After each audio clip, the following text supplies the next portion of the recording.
मेरे पास काफ़ी मेरी वीडियोस में काफ़ी भाइयों के कमेंट पड़े हुए थे। काफ़ी लोग पूछ रहे थे कि 2-3 चीज़ें मेरे पास जो हमें याद हैं कि भैया यूपीएससी की प्रिपरेशंस कैसे स्टार्ट करें? बिगिनर्स के लिए कुछ बताइए और मतलब कौन-सी बुक्स मेरे लिए इम्पोर्टेंट है बता दीजिए। एनसीईआरटी सब पढ़ डालनी है, क्या-क्या ये सब एक्स, वाई, जेड और टाइम मैनेजमेंट और भैया डिस्ट्रैक्शंस बहुत होता है। तो मेरे पास ऐसे काफ़ी कमेंट पड़े हुए थे, तो मैं सोच रहा था कि एक्चुअली मुझे काफ़ी दिन से टाइम नहीं मिल पा रहा था। तो वीडियो बनाने के लिए बट मैं कुछ चीज़ें हैं भाई लोगों के जो कन्फ्यूज़न को दूर करते हैं। एक भाई का कमेंट आया है कि भैया एनसीईआरटी किस क्लास की लें और मतलब कैसे? तो सबसे पहले भाई यूपीएससी जो है ये कोई एनसीईआरटी या किसी राइटर की बुक से नहीं निकलता है। यूपीएससी जो होता है भाई ये आपके खुद जो आपको नॉलेज है, आप जो नॉलेज गेन कर रहे हैं अदर तरीके के, आपको के पास कितनी नॉलेज आप कैसे गेन कर रहे हैं, आपकी समझदारी से ही यूपीएससी निकलेगा। वरना ऐसे ऐसे बहुत सारे लोग हैं भाई, मतलब जो दिल्ली में आप चले जाओ, कहीं भी चले जाओ, एक्स एक्स वाई जेड, इतना कॉम्पिटिशन है कि भाई आप क्या सोचते हैं कि आप एक एनसीईआरटी पढ़ लेंगे या कोई इसके अलावा और भी कोई बुक है वो पढ़ लेंगे, आपकी यूपीएससी निकल जाएगी। भाई एक से एक टक्कर देने के लिए भाई कॉम्पिटिटर बैठा हुआ है। कोई कोई 4 साल से 5 साल से इतने साल से लगा, आप क्या सोचते हो सिर्फ उसने एनसीईआरटी ही पढ़ा होगा? ऐसा नहीं है भाई।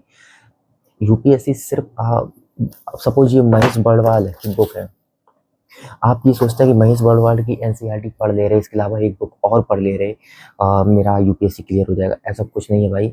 आपको इसके साथ जो रियलिटी है उस पे फोकस तो करना ही पड़ेगा। आप सबसे ज़्यादा क्या है कि जो समझ रहे हैं आप, क्या रियल में क्या सोच रहे हैं, आपकी थिंकिंग पावर क्या है। अब आप उन तो उस बेस पे ही आपका यूपीएससी निकलेगा। आप सोचो कि मैं रट्टा मार लूँ, किसी बुक से मैं पढ़ लूँ, उससे नहीं होने वाला भाई, उससे यूपीएससी नहीं निकलेगा।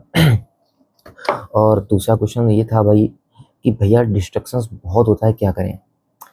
तो भाई ये तो मेरे साथ भी होता है डिस्ट्रैक्शन। भाई इसके लिए आपको मैनेज करना पड़ेगा। अगर आपके पास आपका सेपरेट रूम है तो आप रूम को लॉक कीजिए। आप जितने घंटा पढ़ना चाहते हैं, 4 घंटे 5 घंटे लॉक कर लो। खाना पीना खा के सब फ्री होके एकदम लॉक कर लो कि मुझे 5 घंटा पढ़ना है, तो उसके अकॉर्डिंग आप बैठ जाओ। फिर कुछ भी हो, आपको पढ़ना है तो उसका टारगेट पूरा करना पड़ेगा। अगर नहीं है तो आप लाइब्रेरी ज्वाइन कर लें। आपको देखिए, अगर आपने सोचा है कि हमें यूपीएससी मेरा गोल है, तो उस गोल को अगर अचीव करना है तो इन डिस्ट्रैक्शंस से तो भागना नहीं, इनको का सामना करो भाई। कि मतलब कैसे करना है, कि हम मैनेज कैसे कर पा रहे हैं, वो तो आपके रूटीन के ऊपर डिपेंड है कि आप कैसे मैनेज कर रहे हैं। तो ये तो हमने आपका डिस्ट्रैक्शन का बता दिया। और एक मैसेज पढ़ा था भाई का कमेंट, टाइम मैनेजमेंट सबसे बड़ा। तो टाइम मैनेजमेंट के लिए भाई क्या है कि आप पहले एक डेली रूटीन आपका क्या रहता है, इसमें आप पढ़ने के लिए, अदर वर्क और इसके अलावा आपकी जो क्लासेस हैं या उसके अलावा कोई भी काम है, आप मतलब पूरा रूटीन एक देखो कि हम कितने आवर्स में कितना मतलब नींद ले रहे हैं, कौन सा काम कितने घंटे में हो रहा है, ये सब एक्स वाई जेड आपको निकालना है। स्टार्टिंग में भाई आप अगर प्रिपरेशन कर रहे हैं तो मेरे अकॉर्डिंग आप एकदम ये नहीं कि मैं आज ही 10 घंटे पढ़ लूँगा, ये वो नहीं हो पाएगा। एक रूटीन बनाना पड़ेगा। सबसे पहले आप 2-3 महीने फॉलो करें। 8 आवर्स स्लीप, 8 आवर्स आपको स्टडी करना है और 8 आवर आपका अदर वर्क है। आप अगर इस रूटीन को अगर फॉलो कर रहे हैं, इसके अकॉर्डिंग अगर आप फॉलो करते जा रहे तो ठीक है, चलेगा। अगर आप सोच रहे हैं कि नहीं हमें इससे ज़्यादा पढ़ना है, तो आप अपनी नींद में थोड़ा कॉम्प्रोमाइज़ कर सकते हैं। 8 घंटे की जगह 6 घंटे सो सकते हैं, जो एक ह्यूमन बॉडी के लिए पर्याप्त है। और इसके अलावा हाँ, तो आपका 2 घंटा इधर स्टडी में बढ़ जाएगा, तो 10 आवर हो जाएगा। एक एप्रॉक्स अगर नॉर्मली आप स्टडी कर रहे हैं, एक एक अल्टरनेट तो नहीं, मैं रेगुलर कहूँगा। जैसे रेगुलर में क्या होता है कि आप रेगुलर पढ़ते जा रहे। अगर आप 8 से 10 घंटे अगर रेगुलर पढ़ रहे हैं, 365 डे में अगर आप यही रूटीन रहता है, अगर 8 टू 10 आवर पढ़ रहे हैं, तो भाई आपके चांस आप ये जान लो 90% आपके सिलेक्शन के चांस हैं। बट अगर आपने ये 1 महीना पढ़ लिया, सोचा कि अरे आज सो जाता हूँ, कल से करता हूँ, 2 दिन पढ़ लिए, फिर आपने सोचा आज नहीं होगा, अगले दिन से करता हूँ, भाई नहीं होगा।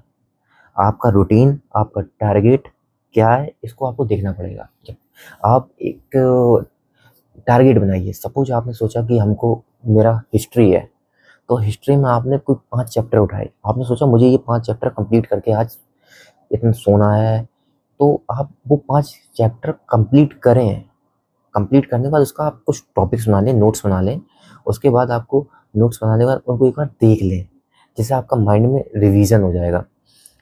और अगर आपने कोई टारगेट बनाया है, और अगर आपने टारगेट आपने 5 चैप्टर का बनाया, आपने 3 चैप्टर ही पढ़े, आपने सोचा कल कर लेंगे, तो भाई फिर जो आने वाला कल होगा ना, उसमें भी आप 5 चैप्टर का लेंगे, फिर ये आके 2 चैप्टर जुड़ जाएंगे, तो ऐसे 7 हो जाएंगे। ऐसे आपको नहीं करना है। आपको जो टारगेट आपने दिया है, उसमें आपको नींद आए कुछ भी है, आपको वो टारगेट आज का आज ही कंप्लीट करना पड़ेगा, वरना आप फिर बहुत पीछे हो जाएंगे। तो टाइम ऐसे मैनेजमेंट करना पड़ेगा कि आपको मतलब किस चीज़ में हम कॉम्प्रोमाइज़ करेंगे। देखो, नींद में कॉम्प्रोमाइज़ करना पड़ेगा। अगर सपने पूरे करने हैं तो नींद से कॉम्प्रोमाइज़ करना पड़ेगा।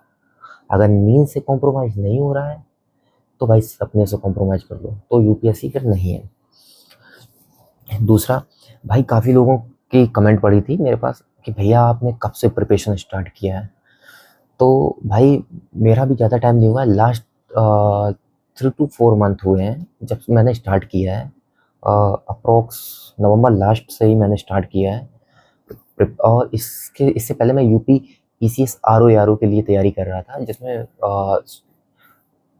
2023 में जो इसका वैकेंसी निकला था, तो उस टाइम नवंबर में ही इसका एग्ज़ाम था, बट पेपर हो गया था। इसके बाद वो किसी कंडीशन में गवर्नमेंट द्वारा रद्द कर दिया गया था, कैंसिल कर दिया गया था। तो फिर इसके बाद मैंने सोचा, फिर एक भैया हैं एक्चुअली में, उन्होंने गाइड किया हमको कि भाई आप यूपीएससी के लिए एक बार प्रिपेयर होइए, मतलब एक बार तैयारी कीजिए। तो तब से मैं यूपीएससी के लिए प्रिपरेशन करने लगा हूँ। तो भाई यही है। और जिस भाई को जैसी भी नॉलेज चाहिए, तो मैं उसके वो हमें कमेंट में बता दें, मैं उसके ऊपर वीडियो बना दूँगा। कुछ भाइयों की बता रहे थे कि ऑप्शनल के ऊपर बना दें वीडियो, तो भाई मुझे जैसे ही टाइम मिलता है मैं ऑप्शनल के ऊपर भी वीडियो बना दूँगा। आप टेंशन ना लें, जल्द से जल्द। बट एक्चुअली में थोड़ा क्लासेस होती हैं और थोड़ा हमारा रिवीजन होता है, तो इस वजह से मैं लॉन्ग वीडियो नहीं बना पाता हूँ, तो इसके लिए भाई सॉरी। बट अगर आप कमेंट में जो बताते हैं हम उसके ऊपर बनाते रहेंगे वीडियो।